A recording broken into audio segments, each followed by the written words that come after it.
감사합니다. 우리 하나님 말씀 같이 보시겠습니다. 마가복음 4장 13절부터 20절까지 말씀입니다. 제가 한 절 읽고 여러분들이 한 절 읽고서 교독하시겠습니다. 또 이르시되 너희가 이 비유를 알지 못할진대 어떻게 모든 비유를 알겠느냐. 뿌리는 저는 말씀을 뿌리는 것이라. 말씀이 길가에 뿌려졌다는 것은 이들을 가리킴이니 곧 말씀을 들었을 때 사탄이 즉시 와서 그들에게 뿌려진 말씀을 빼앗는 것이요. 또 이와 같이 돌밭에 뿌려졌다는 것은 이들을 가리킴이니 곧 말씀을 들을 때 즉시 기쁨으로 받으나 그 속에 뿌리가 없어 잠깐 견디다가 말씀으로 인하여 환난이나 박해가 일어나는 때에는 곧 넘어지는 자요. 또 어떤 이는 가시떨기에 뿌려진 자니 이들은 말씀을 듣기는 하되 세상의 염려와 재물의 유혹과 기타 욕심이 들어와 말씀을 막아 결실하지 못하게 하는 자요. 좋은 땅에 뿌려졌다는 것은 곧 말씀을 듣고 집회나 결심을 하는 자니라. 아멘. 오늘은 40일 특세가 끝난 후라는 주제로 하나님 말씀 함께 나누려고 합니다. 우리가 지난 40일 동안 특세를 했습니다. 제8차입니다. 하나님께서 참 많은 은혜를 주셨습니다. 특별히 올해는 그 연초에 시작을 했습니다. 보통 우리가 원래는 다음 주부터 시작해야 되는데 우리가 연초에 시작을 했고요. 근데 참 많이 동참해 주셔서 참 감사하고 예년 같으면 그 인원이 굉장히 들쑥날쑥합니다. 예를 들면 월요일, 화요일 날은 좀 많이 나와요. 제가 주일날 막 이야기를 하니까 월요일, 화요일은 좀 많이 나오고 수목은 또 사람이 좀 줄어요. 그랬다가 회개하고 금토는 좀 늘어나고 막 이래요. 그리고 이제 하다 보면 1주, 2주차는요, 그래도 나와요. 근데 3주차, 4주차가 되면요, 이거 더 이상 못하겠다 하고 중간에 빠지는 분들이 많았어요. 그리고 이제 끝날 때쯤 되면 또 인원이 늘어나고 그랬어요. 근데 이번에는 처음이나 끝이 똑같았어요. 월, 화, 수, 목, 금 별로 차이가 없었고요. 그리고 계속 똑같은 인원이 나오셨고, 특별히 비가 많이 올 때가 있었습니다. 비가 굉장히 많이 왔는데 그 비 올 때도 인원이 전혀 줄지 않았어요. 똑같았어요. 정말 너무 감사하고, 그리고 굉장히 추운 날씨인데 이번에는 이상하게 춥지가 않았어요. 춥지 않은 날씨에 올 수 있었고요. 참 하나님께서 우리에게 많은 은혜를 주셨습니다. 우리가 40일 동안 하나님의 말씀을 함께 나누었습니다. 하나님의 말씀을 함께 나누면서 특별히 우리가 마가복음을 읽기도 하고 쓰기도 하고 들었습니다. 40일 동안 우리가 마가복음과 함께 늘 지낼 수 있었습니다. 근데 이제 이런 특세가 끝났습니다. 이제 끝나고 나면 하나님께서 우리에게 주신 말씀이 있죠. 우리 각자에게 주신 하나님의 말씀이 있는데 그 말씀을 받았으면 이 말씀을 어떻게 우리가 잘 가지고 잘 이 말씀을 열매 맺게 할 수 있을까 하는 그런 부담이 저에게 있고, 그래서 제가 오늘 이 말씀을 준비했습니다. 저 같은 경우는요, 제가 지난주에도 말씀을 드렸는데 14일차 되는 2주차 되는 날이었습니다. 21일 주일날 그때 주신 말씀이 제 마음에 참 남았습니다. 마가복음 6장 14절에서 29절까지 말씀이었는데 이 내용이 바로 침례 요한이 죽임당하는 이야기입니다. 침례 요한이 죽임당하는 이야기를 제가 묵상하면서 굉장히 마음이 아팠어요.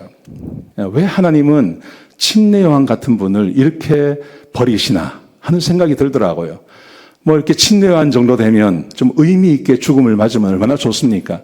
근데 여자아이가 춤추고 놀다가 술판에서 그냥 헤롯이 네가 원하는 게 뭐야? 그랬더니 머리 달라 그러니까 야 가서 줘. 그래서 죽는 거예요. 근데 제가 보기에는 굉장히 이게 하나님이 너무 하나님의 사람들을 너무 소모하신다 하는 생각이 들었어요. 그래서 제가 구약부터 쭉 한번 살펴봤습니다. 그랬더니 하나님이 항상 그러시는 거예요. 이스라엘 백성들이 하나님 믿지 않는 거 알면서도 하나님께서 계속 선지자를 보내시는 겁니다. 그러면 선지자를 이스라엘 백성들이 다 죽이는 거예요. 죽이고 때리고 감옥에 집어넣고, 그럼에도 불구하고 하나님께서 계속 그렇게 하시는 거예요.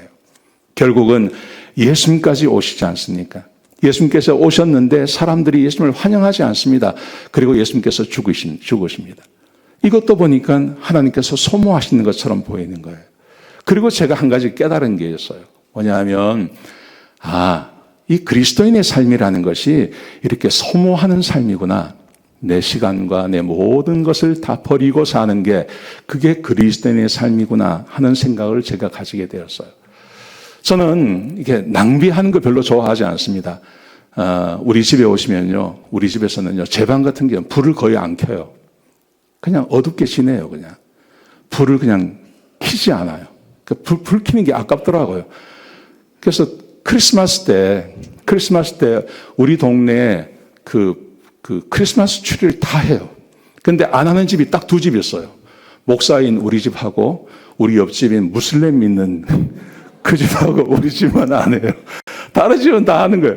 그러니까 나는 여기 다 이렇게 한데 내까지 할 필요 있나? 전기가 좀 아까운 거죠. 그래서 제가 안 했어요.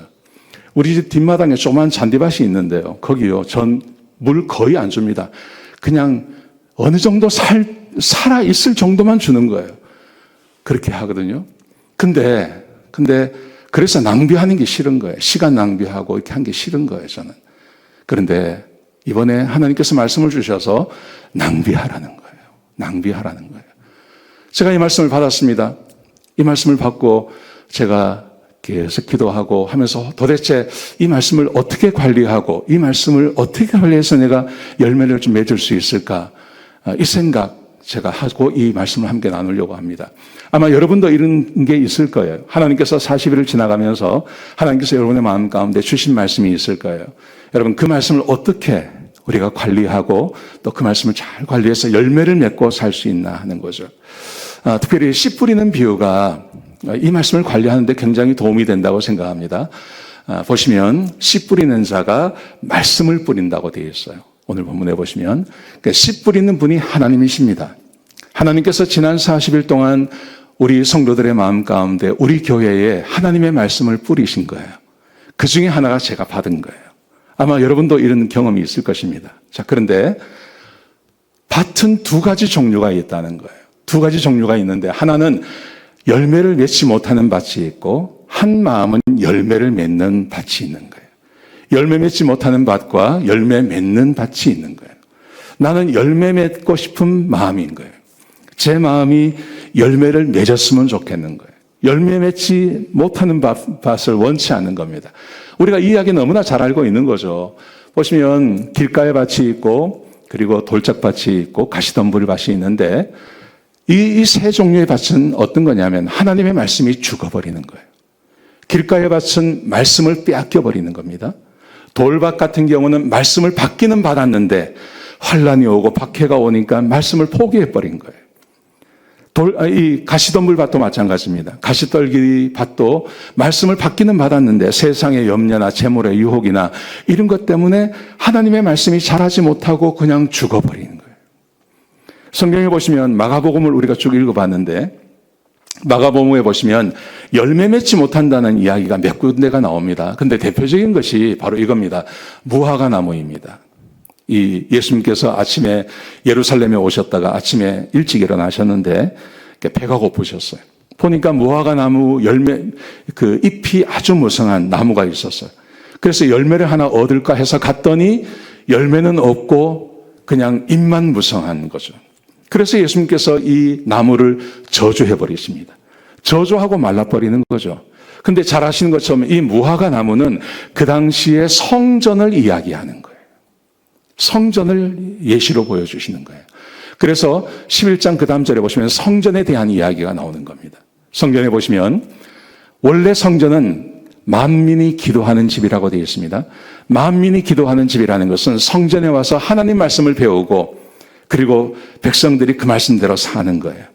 그 말씀대로 살아가면 그런 사람들이 성전에 찾아와서 기도하면 하나님께서 그 기도를 들어주시는 거예요. 하나님 말씀을 배우고 그 말씀대로 살아가고 그리고 그 사람들이 성전을 찾아오면 하나님께서 그 기도에 응답해 주시는 것. 이게 원래 성전의 역할인 거죠. 만민이 와서 기도하는 집이죠. 그런데 이 만민이 기도하는 집이 강도의 소굴이 되어버린 겁니다. 성전에서 하나님 말씀이 선포되지 않는 겁니다.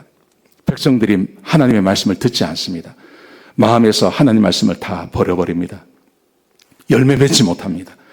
이런 사람들이 아무리 와서 성전에 와서 기도하고 하나님께 제사를 드린다고 하더라도 하나님께서 그 제사를 받지 않으시는 거예요. 강도의 소굴이 되어버리는 거죠. 제가 예를 들어드렸습니다. 이사야 56장에 보시면 기도하는 내 집에 대한 이야기 제가 지난주에 말씀드렸어요. 원래 성전은 이런 곳입니다. 하나님의 말씀을 배웁니다. 하나님 말씀을 듣고 하나님 말씀을 배웁니다.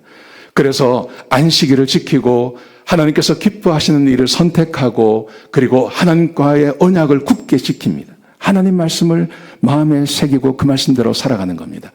그러면 그런 사람에게 비록 고자라 하더라도 이 사람이 하나님의 집에 찾아와서 기도하고 간구하면 하나님께서 응답해 주시는 거예요. 대를 끊어지지 않도록 이어주신다는 거예요. 원래 이게 성전의 역할이라는 겁니다. 그런데 하나님 말씀이 선포되지 않습니다. 예수님 시대도 그랬고 그 이전 시대도 그랬고요. 그래서 이스라엘 백성들이 하나님 말씀을 들어도 듣지 않습니다. 순종하지 않습니다. 하나님 말씀이 다 죽어버리는 겁니다.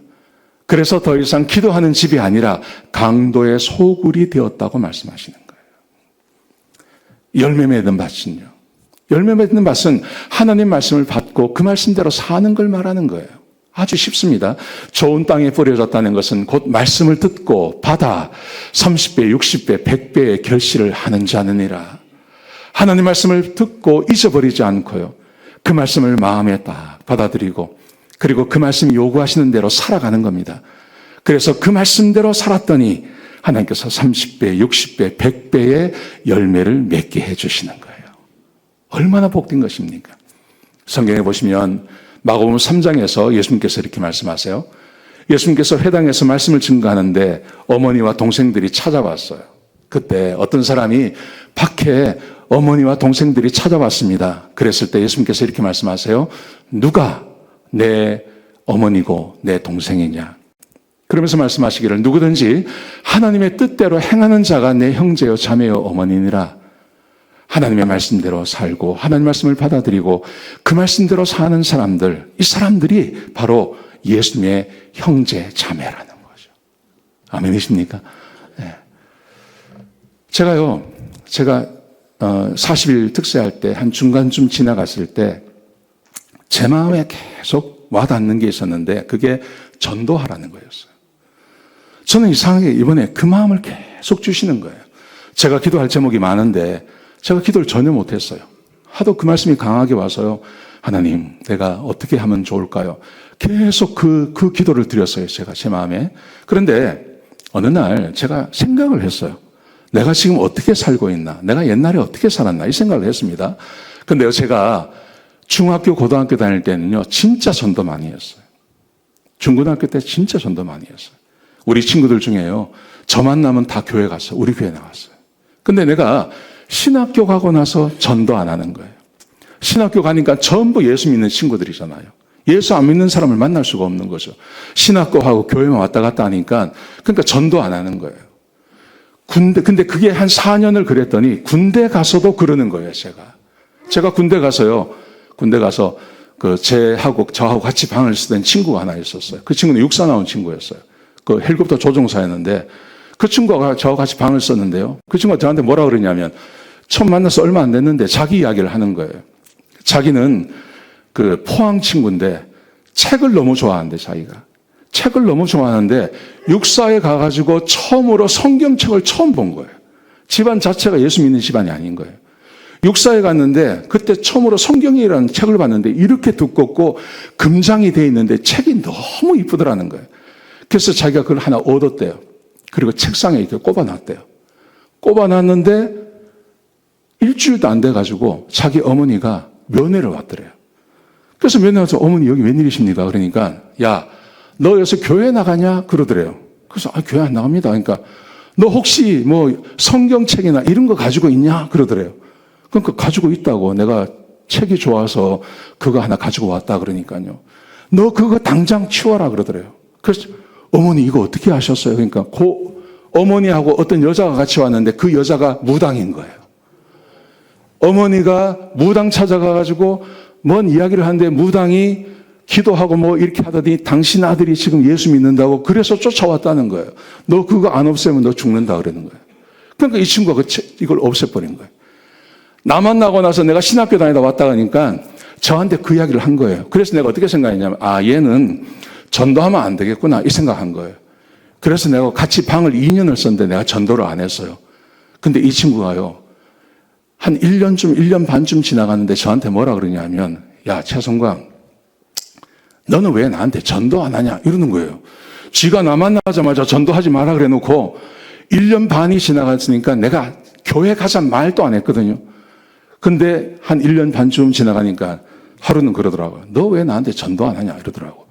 자기는 지금까지 육사 있을 때도 마찬가지고 어디 가면 예수 믿는 사람들이 꼭 자기를 전도했대. 근데 예수 믿는 사람 중에 전도 안 한 건 내가 처음이래. 그러면서 너 왜 전도 안 하냐 이러더라고요. 내가 그 이야기를 딱 듣고요. 그래서 야, 네가 처음에 만났을 때 네가 나한테 그랬잖아. 그래서 나는 너를 존중해 준 거야. 그러니까 그래? 그러면서 그래도 왜 너 전도 안 하냐 이러는 거예요. 그게 내 마음에 기도하는데 그게 생각이 딱 나는 거예요. 그리고 제가 미국 유학 왔거든요. 유학 와서 신학교 다니고 하니까 또 예수 믿지 않는 사람 만날 수가 없지 않습니까? 그리고 항상 교회 안에 있었고 예수 믿지 않는 사람 만날 수가 없는 거죠. 그러다 보니까요, 내 안에서 전도하는 게 사라져버린 거예요. 근데 이번에 하나님께서 40일 특세하는데 저한테 아주 강력하게 말씀하시는 거예요. 전도하는 거 이야기하시는 거예요. 제가요, 얼마나 회개했는지 몰라요. 내가 지금 나이가 60이, 올해가 60입니다. 내가 60이 됐는데, 내가 생각해 보니까요, 고등학교 다닐 때까지 10대 때거든요. 20대, 30대, 40대, 50대. 물론 교회 안에 있었지만, 교회를 찾아오는 사람들에게 내가 전도하고 다 했지만, 내가 나가서 전도한 게 별로 없는 거예요. 내가 주님 앞에 얼마나 회개했는지 모릅니다. 진짜 회개했습니다. 그래서 제가요, 결정을 했어요. 어떻게 결정했냐면, 내가 앞으로 전도한다. 내가 전도한다. 내가 주님이 부르시는 그날까지 내가 전도한다. 내가 지난 금요일날 말씀드렸습니다. 우리 교인들한테 새벽기도 때 말씀드렸습니다. 내가 하루에 2시간씩 시간 내어서 내가 전도하고 신방하고 내가 한다. 내가 그 마음 가졌어요. 그리고 제가 우리 교회를 생각해 봤어요. 우리 교회를 생각해 보니까 우리 교회가 진짜 좋은 교회인 거예요. 우리 유초등부, 요즘 우리 유초등부로 보시면 우리 이명희 목사님이 하시는데요. 우리 유초등부가 얼마나 아이들이 좋아하는지 몰라요. 교회 오는 거 얼마나 좋아하는지 몰라요. 우리 이명희 목사님 그리고 우리 교사 선생님들이 계시는데 아이들을 얼마나 사랑하시는지 몰라요. 아이들 보내면 되는 거예요. 그냥 동네에서 아이들 놀고 있는 애들 교회로 데리고 오시면 정말 좋은 거 되는 거예요. 그 다음에 우리 중고등부도 마찬가지입니다. 우리 이성배 전사님이 진짜 잘하십니다. 정말 아이들 사랑하시고 얼마나 아이들에게 잘하시는지 요즘 우리 아이들이요. 토요일 날 8시 되면 찬양 연습하러 교회 옵니다. 중고등학생들한테 아침 8시는요. 거의 밤 12시하고 똑같은 겁니다. 근데 토요일 날 와서 찬양 연습하는 거예요. 우리 아브라함이도 마찬가지 아닙니까? 우리 이영국 목사님. 우리 아브라함에 잘 하시고. 교회가 참 좋은 교회예요. 근데 내가 전도 안 한 거예요. 내가 전도 강조 안 한 거예요. 우리 교회는 사람들이 찾아오는 교회니까 뭐 굳이 전도할 필요 있냐? 전도 안 한 거예요. 제가 이번에 얼마나 회개했는지 모릅니다. 그리고 내가 이 마음이 그냥 중간에 사라져버릴까봐 내가 이 마음이 사라져버릴까봐요. 오늘 새벽에도 내가 일어나서 하나님 앞에 기도했습니다. 하나님 전도하는 사람 되게 해주십시오. 내가 전도하고 하나님 앞에 영혼을 구원하는 교회 내가 구원하는 사람 되게 해주시고 적어도 우리가 살고 있는 이 지역에 자기가 예수 안 믿겠다고 하면 할 수 없는 거지만 복음이 전파되지 않고 교회에 오지 못해서 지옥 가는 사람 없게 해주십시오. 제가 하나님 앞에 이 기도 오늘 새벽에도 일어나서 하나님 앞에 기도했습니다. 여러분 하나님께서 우리에게 말씀을 주시지 않습니까? 우리에게 말씀을 주시면요. 그 말씀을 듣고 그냥 끝내버리면 이게 아무것도 안 일어나는 거예요. 근데 그 말씀이 내 안에서 자라나서 열매를 맺기 위해서는 내가 주님 앞에 서서 그 말씀을 마음에 새기고 그 말씀 붙잡고 내가 이렇게 살겠다고 하는 다짐이 우리 가운데 나와야 하는 거예요. 아니시죠? 예. 지난 금요일 날 우리에게 마지막으로 주신 말씀이 이 말씀이에요. 또 이르시되 너희는 온 천하에 다니며 만민에게 복음을 전파하라. 믿고 침례를 받는 사람은 구원을 얻을 것이요 믿지 않는 사람은 정죄를 받으리라. 믿고 구원받으면 천국 가는 겁니다. 근데 믿고 구원받지 못하면 지옥 가는 겁니다. 우리가 교회를 위해서 하자는 거 아닙니다. 교회가 더 부흥해야 된다. 이거 아닙니다. 그게 아니라 그냥 영혼 구원에서 적어도 지옥 가는 사람은 없게 만들자는 거죠. 우리가 살고 있는 이 지역에 예수 믿고 구원받는 그 역사가 우리 가운데 있어야 하겠다는 것이죠. 이 마음 가지고, 이 마음 변치 않도록 제가 교인들에게 미리 말씀을 드리는 겁니다. 내가 혹시 또 이거 하기 싫거든요, 이거 하기 싫습니다. 근데 이 마음 변할까봐 내가 아예 지난 금요일도 말씀드리고 제가 오늘도 말씀을 드리는 겁니다. 여러분, 우리가 말씀을 받고 그 믿음대로 산다는 게 얼마나 중요하냐 하면 오늘 본문에 마가복음 4장에 보시면 예수님께서 제자들과 함께 예수님께서 명령하셔서 배를 타시고 갈릴리 바다를 건너가십니다. 그런데 같이 가시는데 광풍이 일어난 겁니다. 죽게 되었습니다. 물이 막 배 안으로 들어오고. 그런데 예수님께서 주무세요.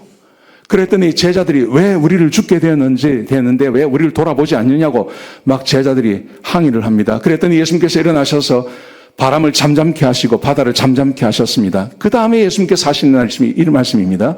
어찌하여 이렇게 무서워하느냐? 너희는 어찌 믿음이 없느냐? 여러분, 우리가 40일 동안 하나님의 말씀을 듣고 그 말씀을 우리가 받고 또 지난 수십 년 동안 우리가 예수님 안에 살았습니다. 주께서 우리 가운데 역사하신 은혜가 있죠. 근데 그 은혜를 잊어버리지 말라는 겁니다. 하나님의 말씀을 잊어버리지 말라는 겁니다. 예수님께서 제자들과 함께 마가복음 4장이면 꽤 많은 기적을 행하셨습니다. 예수님께서 얼마나 능력이 있는 분인지 제자들이 다 경험한 겁니다. 그러니까 이제는 예수님을 믿으면 되는 거죠. 예수님께서 함께 계시니까 두려워할 필요도 없고 예수님께서 가라고 했으니까 두려워할 필요도 없는데 지금 제자들이 무서워하고 있는 겁니다. 예수님께서 말씀하시기를 내가 너희와 함께 있었고 내 기적을 봤는데 왜 믿지 못하느냐 이 말씀하시는 거예요. 저는 개인적으로 하나님 앞에 은혜가 참 많다고 생각합니다. 저는 하나님께 받은 은혜가 진짜 많습니다. 저는 그렇게 뛰어난 사람도 아니고 저는 그냥 그저 그런 사람인데 우리 하나님께서 나를 축복해 주셔서 여기까지 인도해 주신 하나님의 은혜가 얼마나 많은지 모릅니다. 그런데 이 많은 은혜를 받고 내가 그동안 우리 교인들, 그죠? 교회에 오시는 분들만 했지 내가 나가서 전도하지 않고 한 것에 대해서 하나님께서 말씀하시는 것 같아요. 우리 모든 성도는 옥토라는 것입니다. 마가복음 4장 26절에 보시면 이렇게 말씀하세요. 또 이르시되 하나님의 나라는 사람이 씨를 땅에 뿌림과 같으니 그가 밤낮 자고 깨고 하는 중에 씨가 나서 자라되 어떻게 그렇게 되는지를 알지 못하느니라. 여러분, 하나님께서 이 세상을 만드시고 땅을 만드셨습니다. 이 땅에 씨가 뿌려집니다. 씨가 뿌려지면요, 나는 씨를 뿌리고 이게 씨가 어떻게 자라는지 모릅니다. 그냥 시간이 지나고 나면 씨가서 발화가 되고 거기서 싹이 나고 자라나는 거죠. 하나님께서 하시는 거죠. 하나님께서 하시는 것. 지금 이 말씀을 하시는 겁니다. 예수 믿고 구원받은 성도들은 하나님의 말씀을 받고 그 말씀을 잊어버리지만 아니하고 그 말씀을 마음에 품고 살기만 하면 그러면 반드시 거기에 열매가 맺힌다는 말입니다. 말씀을 잃어버리는 게 문제입니다. 말씀을 잊어버리는 게 문제입니다. 여러 가지 환경 때문에 내가 말씀을 버려버리는 게 문제입니다. 이래서 안 되고 저래서 안 되고 그래서 못하고 이런 이유 때문에 하나님의 말씀을 포기만 하지 아니하고 그 하나님 말씀을 마음에 딱 품고 내가 그렇게 살겠습니다 하고 하루 이틀 살아가다 보면 반드시 그 말씀에 은혜가 있고 주께서 역사하셔서 열매 맺게 해주신다는 거예요. 아멘이시죠? 보십시오. 세상을 보십시오. 저 나무를 누가 키웠습니까? 안 키웠습니다. 그냥 그렇게 자라나는 겁니다. 이렇게 되게 돼 있는 겁니다. 저 나무를 보십시오. 얼마나 우거집니까? 그냥 저렇게 되게 돼 있는 겁니다. 저걸 보십시오. 누가 키운 거 아닙니다. 저게 그냥 내버려 두면 적어도 잘라내지 아니하고 불태우지 아니하고 포기만 하지 않으면 여기에 나무가 자라고 숲이 자라고 다 되게 돼 있는 겁니다. 하나님께서 우리를 구원하셨을 때 우리 안에 하나님의 말씀을 포기하지 아니하고 붙잡고만 살면 그 나무가 그 씨가 열매를 맺고 나무가 되고 열매를 맺도록 우리 하나님께서 다 그렇게 해주셨다는 거예요. 말씀을 포기만 하지 아니하면. 그래서 여러분 이번에 40일 동안 하나님 말씀 받으신 거 있잖아요. 그거 포기하지 마십시오. 잊어버리지 마십시오. 주신 은혜가 있으면요 새벽마다 그 말씀 붙잡고 기도하십시오. 하나님, 이 말씀 주셨사오니 이 말씀 이루어질 줄로 믿습니다. 내가 오늘 하루도 이 말씀 붙잡고 내가 살기를 원합니다. 내가 전도하기를 원합니다. 내가 사람들 만나기를 원합니다. 도와주십시오. 하면 반드시 하나님께서 역사하십니다. 아멘이시죠? 그렇게 하나님 말씀에 순종할 때, 그때 우리 하나님께서 우리를 높여주시는 거예요. 오늘 본문에 보시면 이런 말씀이 있어요. 또 그들에게 이르실 때 사람이 등불을 가져오는 것은 말 아래나 평상 아래 두려함이 아니냐, 등경 위에 두려함이 아니냐. 사람이 등불을 켜가지고 말 아래, 대박 아래에 넣는 사람이 없다는 거죠. 평상 밑에 두는 사람 없다는 거죠. 높이 든다는 말입니다. 여러분, 이 말씀이 어디 있냐 하면 마태복음 5장에 있습니다. 똑같은 말씀입니다. 너희는 세상의 빛이라. 빛이 우리라는 거예요. 너희는 세상의 빛이라. 산 위에 있는 동네가 숨겨지지 못할 것이요 사람이 등불을 켜서 말 아래 두지 아니하고 등경 위에 두나니 이름으로 집안 모든 사람에게 비추느니라. 우리가 빛이에요. 내가 하나님 말씀대로 살기를 원해요. 내가 말씀대로 살아요. 그때 하나님께서 우리를 높이 드신다는 거예요. 밑에 내려놓지 아니하시고 높이 드셔서 세상을 비추는 사람으로 쓴다는 것입니다. 사람이 어떻게 살아야 하는지, 사람이 무엇을 하며 어떻게 살지를 하나님께서 세상 모든 사람들이 알도록 하신다는 거예요. 우리가 하나님의 말씀대로 살고 하나님의 말씀을 사랑하고 그 말씀 잊어버리지 아니하고 이 말씀이 이루어지기도 간절한 마음으로 살아가면 우리 하나님께서 우리를 높이 드셔서 하나님께서 쓰시는 사람으로 우리를 써주신다는 거예요. 저는요, 이런 욕심이 있어요. 제가 제 능력으로 앞으로 이제 60인데 뭘 할 수 있겠습니까? 이제 곧 70이고 이제 곧 80인데요. 근데 저는 이 말씀을 믿는 거예요. 그래요, 하나님, 내가 하나님 말씀에 순종하겠습니다. 내가 만나는 사람 복음 전가하고 전도하는 사람 살겠습니다. 그러니 하나님, 나 높여주세요. 하나님, 나 높여주세요. 평상 밑에 두지 마시고 하나님 높여주세요. 주님이 나 쓰실 줄로 믿습니다. 저는 이 마음이 있는 거예요. 아멘. 하나님 말씀에 순종하는 그 마음 가운데 하나님께서 반드시 그 사람을 축복하십니다. 그냥 세상에 내버려 두지 않습니다. 이 말씀 믿으시기 바랍니다. 이번에 40일 특세하시면서 여러 가지로 하나님께서 말씀하셨을 거예요. 저는 이런 말씀을 받았지만 각자 다른 말씀을 받으셨을 것입니다. 그 말씀 잃어버리지 마십시오. 그냥 버리지 마십시오. 그 말씀 붙잡고 오늘부터 1년 동안 간절히 사시기 바랍니다. 주께서 써주시고 열매가 있게 하실 것입니다. 아멘.